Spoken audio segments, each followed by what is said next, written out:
Doctor Ragini.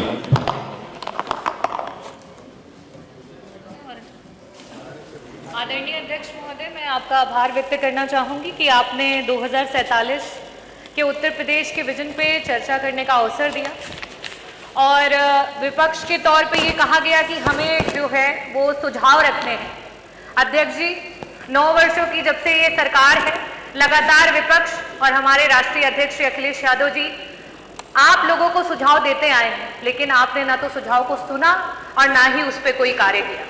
मैं अध्यक्ष जी अगर विजन के उत्तर प्रदेश के विजन की बात करूंगी तो ये जरूर कहना चाहूंगी कि प्रदेश का विजन तभी धरातल पर उतरेगा जब उसका सारा विभाग एकत्रित होकर के एक साथ काम करेगा।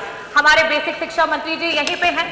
आज बेसिक शिक्षा का विभाग जो है वो बेसलेस विभाग हो चुका है, क्योंकि इसी सदन में कई बार बोला गया कि मंत्री जी विद्यालय जर्जर हो चुके हैं, विद्यालयों को बनवा दो। मंत्री जी ने कहा ना।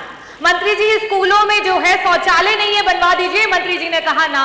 हमने कहा कि मंत्री जी बच्चों को वहां पे शुद्ध पेयजल नहीं मिल रहा, जल दिलवा दीजिए। मंत्री जी कहते हैं ना। हमने कहा कि विद्यालयों में इलेक्ट्रिसिटी नहीं है, मंत्री जी विद्युत जो है उसको वहां पे आपूर्ति करवा दीजिए। मंत्री जी कहते हैं ना। हमने कहा आज पूरे उत्तर प्रदेश में 2 लाख से भी ज्यादा बच्चे हैं जो टेट और सुपर टेट पास करके धरने पे बैठे हैं कि एक दिन बेसिक शिक्षा विभाग की वैकेंसी आएगी और उनको नौकरियां मिलेंगी। मंत्री जी वैकेंसी निकलवा दो। मंत्री जी कहते हैं ना। हमने मंत्री जी को कहा कि मंत्री जी शिक्षा मित्र मर मर के काम कर रहे हैं, अरे मंत्री जी उनका मानदेय बढ़ा दो, उनका समन्वय कर दो। मंत्री जी कहते हैं ना। हमने मंत्री जी को कहा कि मंत्री जी रसोइया मात्र 2000 में काम करती हैं, हमारी रसोइयों का मानदेय बढ़ा दो। मंत्री जी कहते हैं ना। अरे समय बड़ा कम है, मैं आऊंगी। हमारे ऊर्जा मंत्री जी दिखाई नहीं दे रहे हैं। आज ऊर्जा विभाग जो है डबल बी विभाग हो गया है। डबल बी माने बी से भ्रष्टाचार और बी से भेदभाव। मंत्री जी जब जनता के बीच में जाते हैं तो कहते हैं निजीकरण मेरा अकेले का निर्णय नहीं है। मंत्री जी जब अपने अधिकारियों के बीच बैठते हैं तो कहते हैं अरे तुम लोगों ने तो विभाग की नाक कटा दी है, आज बिजली विभाग जो है वो अंधा और गूंगा हो गया है।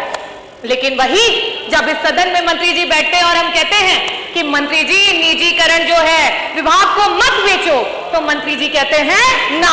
मंत्री जी ट्रांसफार्मर हर रोज खराब हो रहे हैं, एक एक ट्रांसफार्मर बन करके 75 बार लग रहे हैं। मंत्री जी ट्रांसफार्मर जो है क्षमता वृद्धि करा दो। मंत्री जी कहते हैं ना।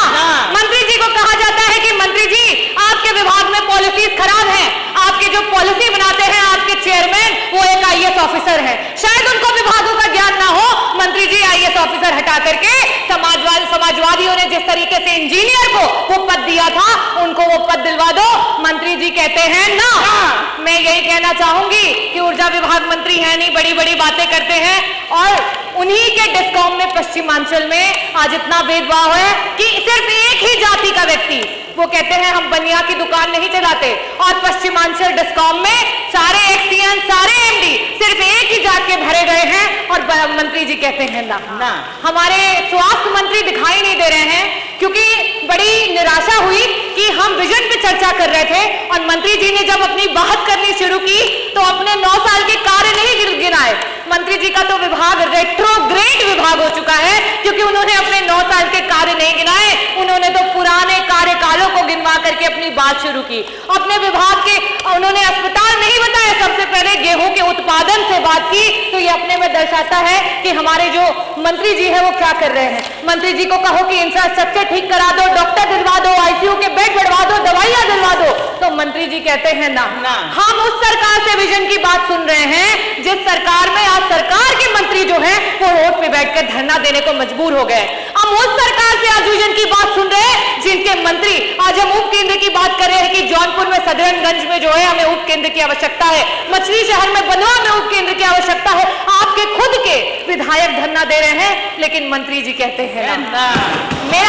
मैं शुभकामनाएं देना चाहूंगी हमारे माननीय आबकारी मंत्री जी हैं कि आज मधुशालाएं हर जगह दिखाई दे रही हैं और हमारी पाठशालाएं बंद होती चली जा रही हैं। वाह सरकार वाह। मैं धन्यवाद करना चाहूंगी अध्यक्ष जी आपको।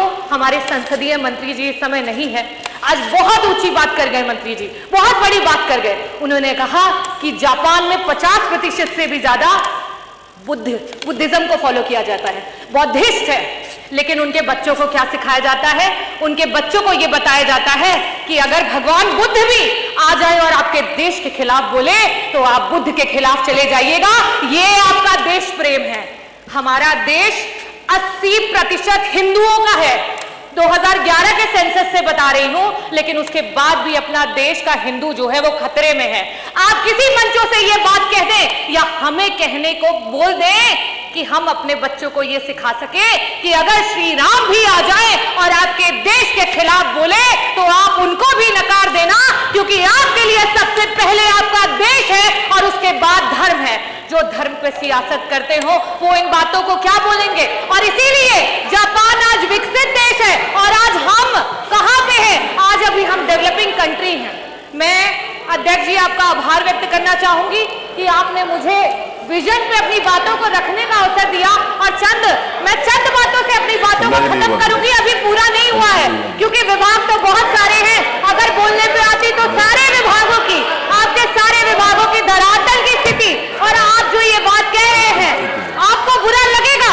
यही चीज संसदीय मंत्री जी ने कहा और इसी पे कहना चाहूंगी कि मैं मुजरिम हूं। क्या ये मुजरिम क्या मैं मुजरिम कहलाऊंगा?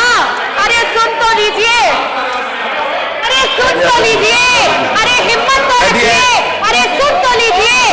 मैं यही कहना चाहूंगी कि क्या मैं मुजरिम कहलाऊंगा? क्या मैं मुजरिम कहलाऊंगा? क्या होगा इल्जाम मेरा? हरे रंग से हिंदू लिख दो, भगवे से इस्लाम बता। और मैं यही बताना चाहूंगी कि क्या इल्जाम होगा मेरा अगर मैं हरे रंग से हिंदू लिख दूं और भगवे से इस्लाम बता। यही जो आप चिल्ला रहे हैं, चीख रहे हैं, यही मेरा इल्जाम होगा। और ये कह दो कि हम सब एक हैं तो क्या होगा अंजाम मेरा? क्या होगा अंजाम मेरा? संविधान की जय, भारत माता की जय, जय भीम, जय समाजवाद। एक मिनट